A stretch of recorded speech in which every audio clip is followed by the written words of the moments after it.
سر کیا آپ بتا سکتے ہیں کہ کیا مسلسل پریشان رہنے سے ہمارے جسم پر جراثیموں کے حملہ آور ہونے کے امکانات بڑھنے ہیں؟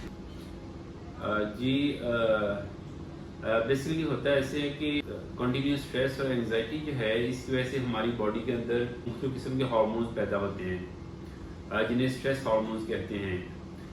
One of the stress hormones is cortisol. Cortisol body میں جب زیادہ پیدا ہونا شروع ہو جاتا ہے تو اس کے وہی ایفیکٹس آتے ہیں جو ہماری باڈی میں اسٹیرائڈز اوور یوز کی وجہ سے ایفیکٹس آتے ہیں. یعنی کہ ہماری جو قوت مدافعت ہے وہ کم ہونا شروع ہو جاتی ہے. آپ لوگوں نے بہت سے حکیموں سے ڈاکٹروں سے یہ بات سنی ہوگی کہ آپ اسٹیرائڈز دوائیاں زیادہ استعمال نہ کیا کریں، کیونکہ اسٹیرائڈز دوائیاں زیادہ استعمال کرنے سے آپ کے جسم میں بہت برے اثرات مرتب ہوتے ہیں.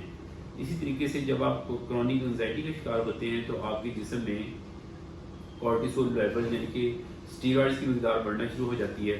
جب اسٹیرائڈز کی مقدار بڑھتی ہے تو اس کے نتیجے میں اسٹیرائڈز کا ایفیکٹ آپ کی باڈی کے اوپر یہ آتا ہے کہ آپ کے جسم کے جو پروٹیکٹیو خلیے ہوتے ہیں جنہیں لیمفوسائٹس کہتے ہیں، وہ آپ کو مختلف بیماریوں کے حملے سے بچاتے ہیں، ان کی مقدار جسم میں کم ہونا شروع ہو جاتی ہے. یعنی کہ آپ کے باڈی گارڈ سیلز جو ہیں وہ کم ہونا شروع ہو جاتے ہیں.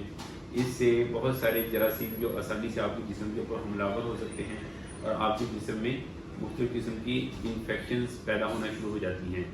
اسی طرح یہی اسٹیرائڈ ہارمون جو ہیں یہ آپ کے جسم کے اندر بلڈ پریشر کو بڑھاتے ہیں.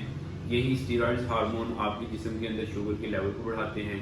اور جب یہی اسٹریس ہارمونز کا لیول آپ کے جسم میں بڑھنا شروع ہو جاتا ہے تو اس سے آپ کے دل کی دھڑکن بڑھنا شروع ہو جاتی ہے، آپ کے دل کے اوپر بوجھ پڑنا شروع ہو جاتا ہے، آپ کے دماغ کی شریانیں یا نسیں جو ہیں ان میں تناؤ بڑھنے کی وجہ سے آپ کے اندر فالج کا اٹیک بھی ہو سکتا ہے.